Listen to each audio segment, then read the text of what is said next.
முக்கிய நிகழ்வுகள். வழக்கறிஞர் ஐயப்பன் முருங்கம்பாக்கத்தில் அவருடைய அலுவலகத்தில் பதிவு செய்த மாணவர்களுக்கு தேவையான கல்வி சார்ந்த அனைத்து உபகரணங்களை தொடர்ந்து 16 நாட்கள் வழங்கி வருகிறார். வழக்கறிஞர் ஐயப்பன் முருங்கம்பாக்கத்தில் அவருடைய அலுவலகத்தில் பதிவு செய்த மாணவர்களுக்கு தேவையான கல்வி சார்ந்த அனைத்து உபகரணங்களை தொடர்ந்து 16 நாட்கள் வழங்கி வருகிறார். வழக்கறிஞர் ஐயப்பன் முருங்கம்பாக்கத்தில் அவருடைய அலுவலகத்தில் பதிவு செய்த மாணவர்களுக்கு தேவையான கல்வி சார்ந்த அனைத்து உபகரணங்களை தொடர்ந்து 16 நாட்கள் வழங்கி வருகிறார். மேலும் மாணவர்கள் நன்கு படித்து உயரிய பதவிக்கு செல்ல வேண்டும் என்றும் கேட்டுக்கொண்டார்.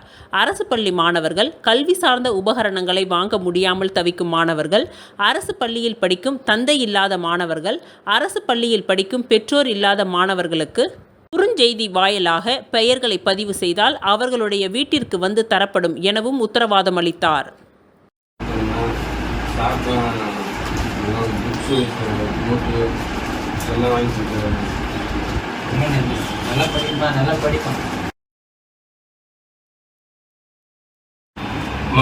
முத்திரப்பாளையத்துலேருந்து நாங்கள் வரோம். சாரோடைய விளம்பரத்தை பார்த்தோம். சார்கிட்ட ஃபோன் பண்ணி கேட்டதுக்கு உடனே வர சொல்லி எங்களுக்கு அந்த பிள்ளைங்களுக்கு உண்டான பேகு, தண்ணி பாட்டிலு, லஞ்சு பாக்ஸு, நோட்டு எல்லாமே கொடுத்துருக்காங்க. ரொம்ப ரொம்ப சந்தோஷமாக இருக்குமா சார். ரொம்ப நன்றி. பசங்க நல்லா படிக்க சொல்லுங்க. நல்லா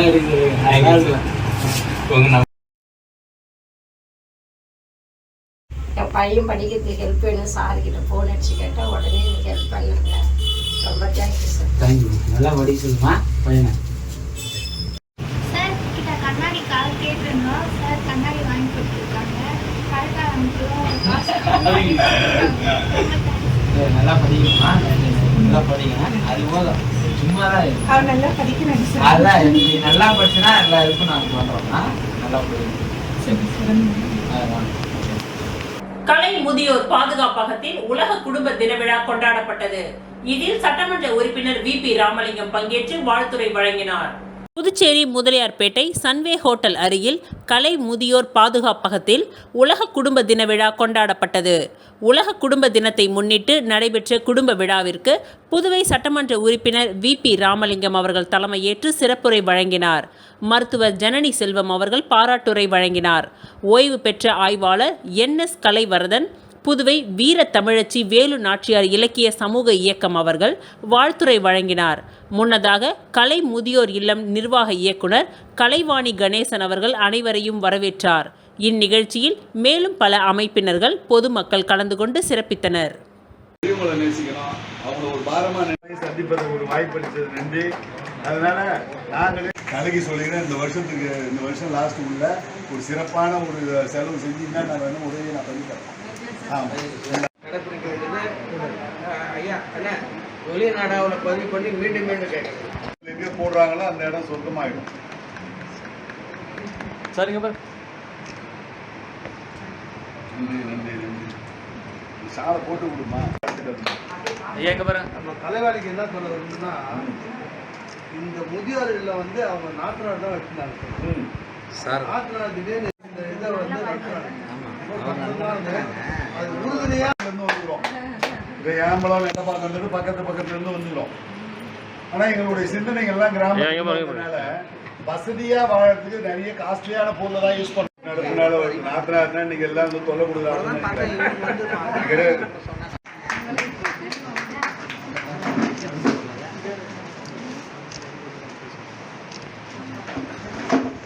இன்னைக்கு துவக்கி வச்சிருக்காங்க. அண்ணன் மூலியமா அண்ணன் குடும்பம் மட்டும் இல்ல, குடும்பத்துக்கு பொருளாதாரம் எப்படி, அந்த பொருளாதாரம் உழைச்சாதான் இருக்கு வந்து உபயோகமா இருக்கும். அதனால அவங்க அந்த கருத்தை உள்வாங்கி கஷ்டப்பட்டு தான் உழைச்சு அதான் நீங்க இதே ட்ரெஸ் தானே நம்ம போட போறோம். எல்லா ட்ரெஸ்ஸுமே உடம்பு மறைக்க தான் போகுது. எந்த செய்வாங்கனாலும் ஒன்னா தான் இருக்க போகுது. ஆனா மத்தவங்க சொல்லுவாங்க அவங்க வந்து நம்ம இதே நீ வேற கடையில வாங்கினா அதுன்னு சொன்னோட எனக்கு கஷ்டமாயிடும். ஐயோ அப்ப நம்ம அதிகமா செலவு பண்றோம்ல. இப்போ அதே மாதிரி அப்பா வந்து காலேஜ் உருவத்தென்றல் அமைப்பு மூலம் அன்னையர் தின விழா கொண்டாடப்பட்டது. தென்றல் அமைப்பு மூலம் அன்னையர் தின விழா கொண்டாடப்பட்டது. இந்நிகழ்ச்சிக்கு அமைப்பாளர் ஓய்வு பெற்ற உதவி செக்ரட்டரி சுமதி வாழ்த்துரை வழங்கி நிகழ்ச்சியை துவக்கி வைத்தார். இந்நிகழ்ச்சியில் இதுவரை பிறந்தநாள் கொண்டாடிய உறுப்பினர்களுக்கு பிறந்தநாள் பரிசு கொடுக்கப்பட்டது. மேலும் பல்வேறு போட்டிகள் நடத்தப்பட்டு பரிசுகள் வழங்கப்பட்டது. இந்த பரிசுகளை சமூக சேவகி சுசிலா நாராயணன் வழங்கினார். மேலும் அமைப்பின் உறுப்பினராகிய கௌசல்யா அன்னையரை வாழ்த்தி கவிதை வாசித்தார். திருமதி விசாலாட்சி மற்றும் திருமதி சரஸ்வதி சிறப்பு வருகையாளர்களாக கலந்து கொண்டு அன்னையரை போற்றி கவிதை வாசித்து விழாவை சிறப்பித்தார். முடிவில் அஞ்சாலாட்சி நன்றி உரை கூறினார். இதில் உறுப்பினர்கள் திரளாக கலந்து கொண்டு சிறப்பித்தனர். முத்தமிழ் அவர்களை அழைக்கிறேன்.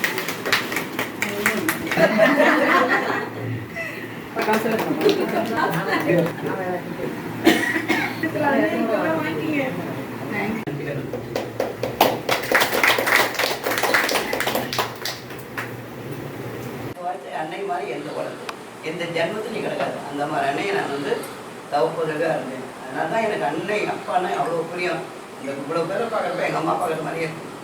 அந்த சந்தோஷம் தான் எனக்கு ரொம்ப நிறைய கொடுக்கும். நீங்கள் எல்லாம் வந்துருந்து எனக்காக வந்துருந்தீங்க பார்த்தீங்களா, இதுக்கு தான் நான் ரொம்ப நன்றி கடன்பட்டேன். புதுச்சேரி ஸ்ரீ வேதபுரீஸ்வரர் ஸ்ரீ வரதராஜ பெருமாள் கோவிலுக்கு சொந்தமான 2 கோடி ரூபாய் மதிப்புள்ள இடத்தை முன்னாள் அறங்காவலர் குடும்பத்தினர் அபகரித்துள்ளார்கள். அவர்கள் மீது நடவடிக்கை எடுப்பதுடன் கோவில் உடனடியாக மீட்க வேண்டும் என நேரு எம்எல்ஏ வலியுறுத்தியுள்ளார். புதுச்சேரி ஸ்ரீ வேதபுரீஸ்வரர் ஸ்ரீ வரதராஜ பெருமாள் தேவஸ்தானத்திற்கு சொந்தமான சுமார் 2 கோடி ரூபாய் மதிப்புள்ள 2400 சதுர அடி காமாட்சி அம்மன் கோவில் வீதியில் உள்ளது. இந்த இடத்தை முன்னாள் அறங்காவலர் குடும்பத்தினர் அபகரித்து இங்குள்ள 10க்கும் மேற்பட்ட கடைகளில் வாடகைகளை அரசியல்வாதி பின்புலத்தோடு வசூலித்து வருகின்றனர் என்று குற்றம் சாட்டினார். கோவிலுக்கு சொந்தமான இடத்தை போலியான ஆவணங்களை கொடுத்து முன்னாள் அறங்காவலர் குடும்பத்தினருக்கு சொந்தம் என நீதிமன்றத்தில் உத்தரவை பெற்றுள்ளதாக குற்றம் சாட்டிய நேரு எம்எல்ஏ அவர்கள் அபகரிப்பாளர்களிடமிருந்து உடனடியாக கோவில் இடத்தை மீட்க வேண்டும் என கோரிக்கை விடுத்தார். இந்த நிலையில் இந்து அறநிலையத்துறை அதிகாரிகளிடம் கொடுத்த புகார் அடிப்படையில் புகாரை விசாரித்த அறநிலையத்துறை செயலர் உடனடியாக அபகரிப்பாளர்களிடம் இருந்து கோவில் இடத்தை மீட்டு கோவிலுக்கு வருமானம் வர வழிவகை செய்ய வேண்டும் என்றும் இது சம்பந்தமாக அறிக்கையை 15 தினங்களுக்குள் தாக்கல் செய்ய வேண்டும் என்றும் அறநிலையத்துறை கமிஷனருக்கு உத்தரவிட்டிருப்பதாக குறிப்பிட்ட சட்டமன்ற உறுப்பினர் நேரு, உத்தரவு அறிக்கை கிடைத்தும் இந்து அறநிலையத்துறை கமிஷனர் அதன் மீது எந்தவித நடவடிக்கையும் எடுக்காமல் அபகரிப்பாளர்களுக்கு ஆதரவாக செயல்படும் வகையில் விடுமுறையில் சென்றுள்ளதாக குற்றம் சாட்டினார். எனவே அபகரிப்பாளர்களுக்கு சாதகமாக செயல்படும் ஆணையர் மீது கடுமையான நடவடிக்கை எடுக்க வேண்டும் என கோவில் இடத்தை உடனடியாக மீட்க வேண்டும் எனவும் அவர் குறிப்பிட்டார்.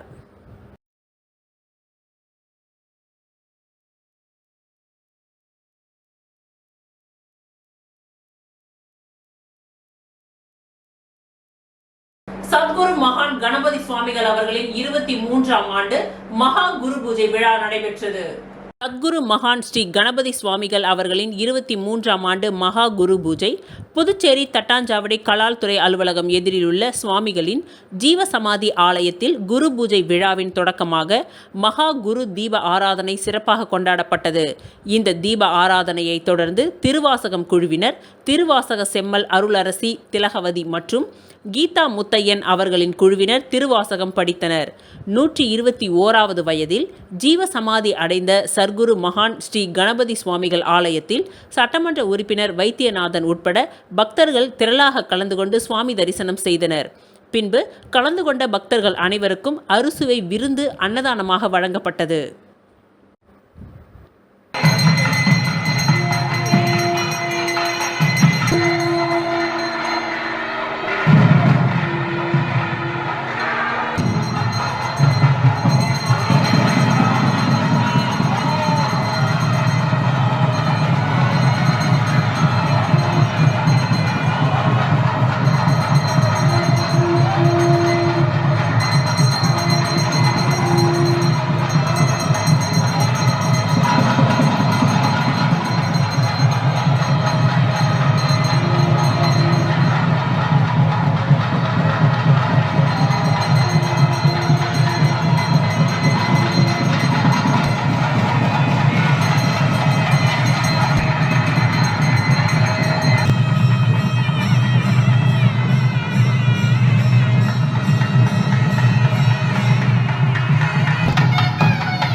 மற்றும் சுற்று வட்டார பகுதிகளில் அதிகாலை முதல் சாரல் மழை பெய்து வருகின்றது.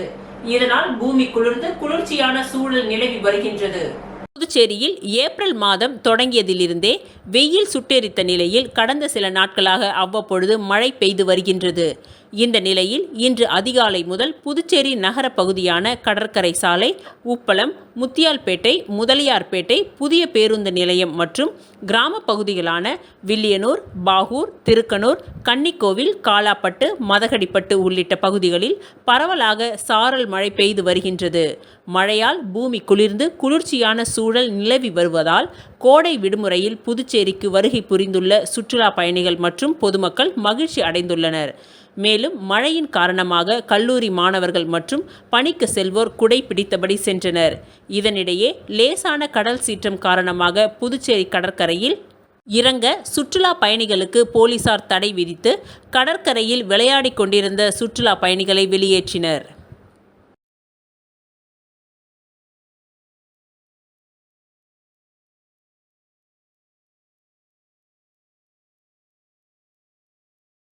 புதுச்சேரி சுகாதாரத்துறை சார்பில் தேசிய டெங்கு தினத்தை ஒட்டி நடைபெற்ற விழிப்புணர்வு பேரணியை மலேரியா திட்ட உதவி இயக்குனர் டாக்டர் வசந்தகுமார் கொடியசைத்து துவக்கி வைத்தார். ஒவ்வொரு ஆண்டும் மே மாதம் 16ஆம் தேதி தேசிய டெங்கு தினமாக இந்தியா முழுவதும் அனுசரிக்கப்படுகின்றது. இதனை ஒட்டி புதுச்சேரி சுகாதாரத்துறை சார்பில் இன்று மலேரியா திட்ட உதவி இயக்குனர் அலுவலகம் சார்பாக டெங்கு விழிப்புணர்வு பேரணி நடத்தப்பட்டது.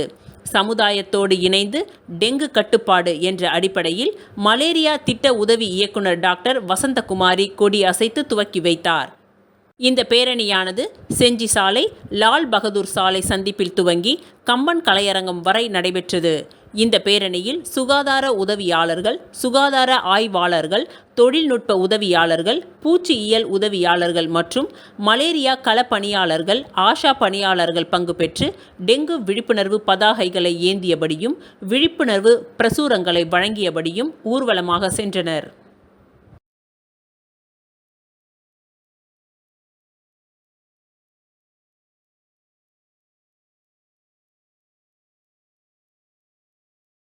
மாவட்ட அளவிலான போதைப் பொருள் ஒழிப்பு நார்கோ குழுவின் ஆலோசனை கூட்டம் கலெக்டர் குலோத்துங்கன் தலைமையில் நடைபெற்றது.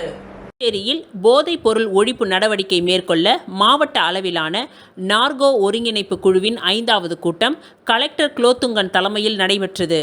இந்த கூட்டத்தில் காவல்துறை அதிகாரிகள் மற்றும் பல்வேறு அரசு துறையை சேர்ந்த அதிகாரிகள் கலந்து கொண்டனர். இந்த கூட்டத்தில் கஞ்சா போன்ற சட்டவிரோத பயிர் சாகுபடிகளை கண்காணிக்க வேண்டும், போதைப் பொருட்களின் புழக்கம், கடத்தல் மற்றும் விற்பனையை தீவிரமாக கண்காணித்து தடுக்க வேண்டும், மாணவர்களை விளையாட்டு, இசை, நடனம் போன்றவற்றில் ஈடுபடுத்த பெற்றோர்களுக்கு விழிப்புணர்வு ஏற்படுத்த வேண்டும், போதைப் பொருட்கள் கண்டறிவதற்கான உபகரணங்களை, தேவைகளை மதிப்பீடு செய்தல் மற்றும் மாவட்டத்தில் போதைப் பொருள் ஒழிப்பு மற்றும் மறுவாழ்வு மையங்களில் மேற்பார்வையிடுதல் குறித்து ஆலோசனைகள் செய்யப்பட்டது.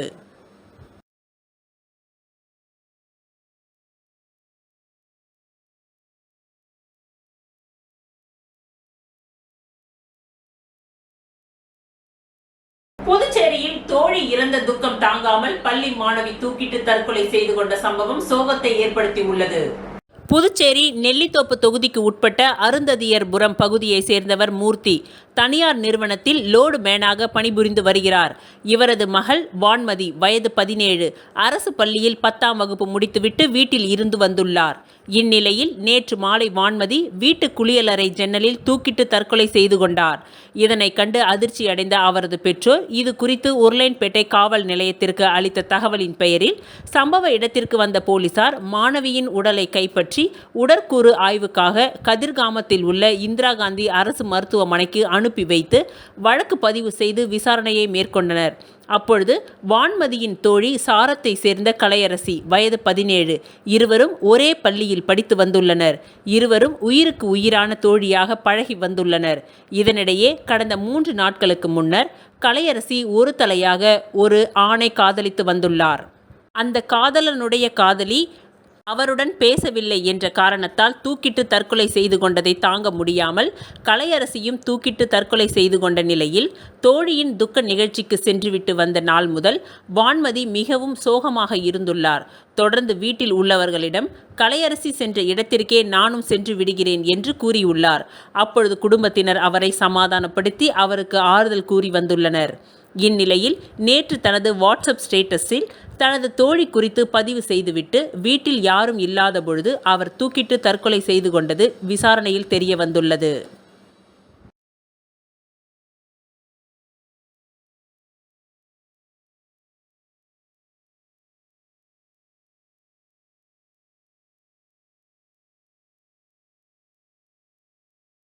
திருக்கனூர் சுப்பிரமணிய பாரதி மேல்நிலைப்பள்ளி SSLC பொதுத் தேர்வில் மாநில அளவில் சாதனை.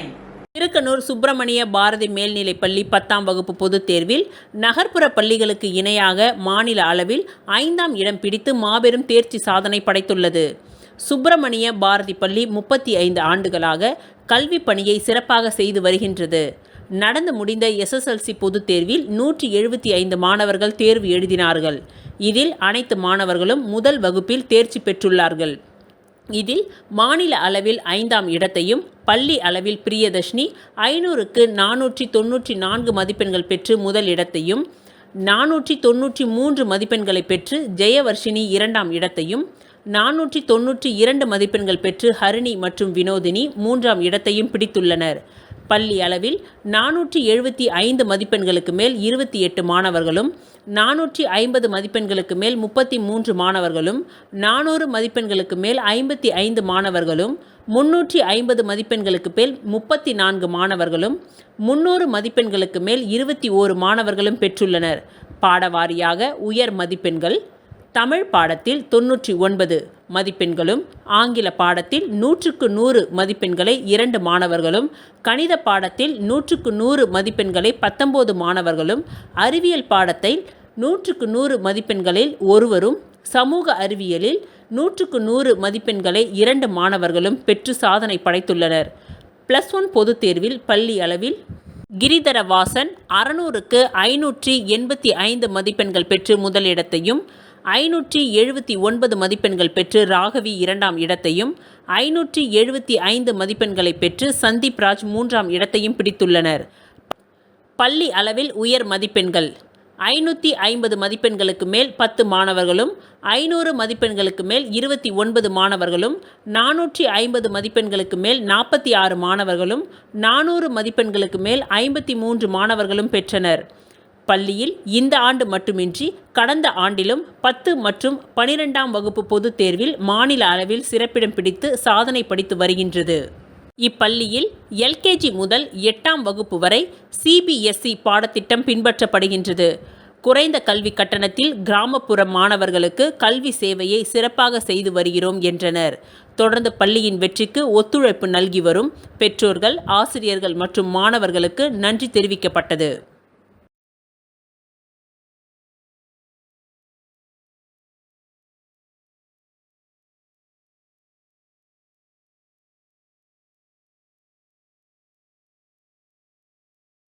சோரப்பட்டு பாரதி ஆங்கில உயர்நிலைப்பள்ளி SSLC பொதுத் தேர்வில் மாநில அளவில் சாதனை. சோரப்பட்டு பாரதி ஆங்கில உயர்நிலைப்பள்ளி 10ஆம் வகுப்பு பொதுத் தேர்வில் நகர்ப்புற பள்ளிகளுக்கு இணையாக மாநில அளவில் சாதனை படைத்துள்ளது. பாரதி பள்ளி 35 ஆண்டுகளாக கல்வி பணியை சிறப்பாக செய்து வருகின்றது. நடந்து முடிந்த பொதுத் தேர்வில் 51 மாணவர்கள் தேர்வு எழுதினார்கள். இதில் அனைத்து மாணவர்களும் முதல் வகுப்பில் தேர்ச்சி பெற்றுள்ளனர். இதில் நேத்ரா 500க்கு 493 மதிப்பெண்கள் பெற்று முதலிடத்தையும், கோமதி 500க்கு 492 மதிப்பெண்கள் பெற்று 2ஆம் இடத்தையும், லேக்ஸ்டி 500க்கு 489 மதிப்பெண்கள் பெற்று 3ஆம் இடத்தையும் பிடித்துள்ளனர். பள்ளி அளவில் உயர் மதிப்பெண்கள் 475 மதிப்பெண்களுக்கு மேல் 7 மாணவர்களும் 450 மதிப்பெண்களுக்கு மேல் 13 மாணவர்களும் 400 மதிப்பெண்களுக்கு மேல் 12 மாணவர்களும் 350 மதிப்பெண்களுக்கு மேல் 15 மாணவர்களும் 300 மதிப்பெண்களுக்கு மேல் 2 மாணவர்களும் பெற்றுள்ளனர். பாடவாரியான உயர் மதிப்பெண்கள் தமிழ் பாடத்தில் 99 மதிப்பெண்களும், ஆங்கில பாடத்தில் 100க்கு 100 மதிப்பெண்கள் 2 மாணவர்களும், கணித பாடத்தில் 100க்கு 100 மதிப்பெண்கள் 7 மாணவர்களும், அறிவியல் பாடத்தில் 97 மதிப்பெண்களும், சமூக அறிவியல் பாடத்தில் 100க்கு 100 மதிப்பெண்கள் 8 மாணவர்களும் பெற்று சாதனை படைத்துள்ளனர். நமது பள்ளி இந்த ஆண்டு மட்டுமின்றி கடந்த ஆண்டுகளிலும் 10ஆம் வகுப்பு பொதுத் தேர்வில் மாநில அளவில் சிறப்பிடம் பிடித்து சாதனை படைத்து வருகின்றது. பள்ளியில் LKG முதல் 8ஆம் வகுப்பு வரை CBSE பாடத்திட்டம் பின்பற்றப்படுகின்றது. குறைந்த கல்வி கட்டணத்தில் கிராமப்புற மாணவர்களின் கல்வி சேவையை சிறப்பாக செய்து வருகிறோம் என்றனர். தொடர்ந்து நமது பள்ளியின் வெற்றிக்கு ஒத்துழைப்பு நல்கி வரும் பெற்றோர்கள், ஆசிரியர்கள் மற்றும் மாணவர்களுக்கு நன்றிகள் தெரிவிக்கப்பட்டது.